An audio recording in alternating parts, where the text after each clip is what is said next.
Skaties te. Skaties te. Te. Ja tu meklē kameru, skaties te. Te. Ja šajā medību sezonā meklē kaut ko no budžeta klases, tad mūsu ieteikums tev būtu uzmest aci Guide ražotājiem, kur būs divas fantastiskas kvalitātes, tomēr ļoti draudzīgas cenas kameras. TE211M kamera, super kompakta maza kameriņa, rokā iedarās ļoti labi, 10 mm lēca, 6 stundas darbības laika būs.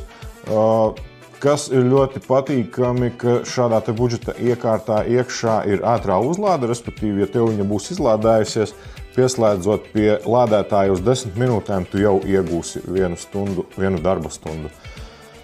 Šai mazai kamerai būs ļoti interesants ekrāns, nebūs vairs tradicionāli ar gumiju pie acis liekamais, bet šis te būs jau skārienjūtīgs, ko tu vari jau šādi aplūkot. Un visbiežākais jautājums no klientiem ir, vai tas ekrāns nav pārāk spožs, vai viņš tevi neizgaismos medību laikā. Tad pēc mūsu izmēģinājumiem es varu teikt, ka šis ekrāns būs tikpat spilgts kā tavs rokas pulkstenis tumsā. Bet, ja kas, tu droši vari arī viņam mainīt spilgtumu.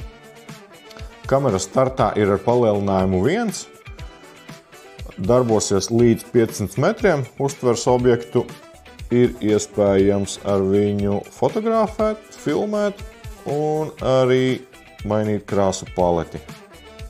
390 €. Un viss.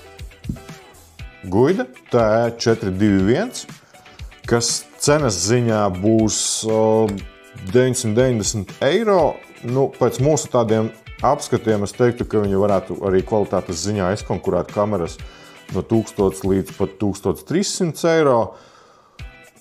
25 mm lēca. Arī vairāk nekam es domāju, ka tehniski nav jāpievērš uzmanība, jo šīs divas budžeta klases kameras tu nepievērs uzmanību tam, cik kvalitatīvi viņas to izdara, galvenais, lai viņas izdara darbu. Ienāc Optics.lv vai Indrāna ielā 8 apskati, tāpat arī vai Māris vai Toms braukā apkārt pa Mednieku līgu ar šiem te produktiem, droši nāc klāt, vaicā.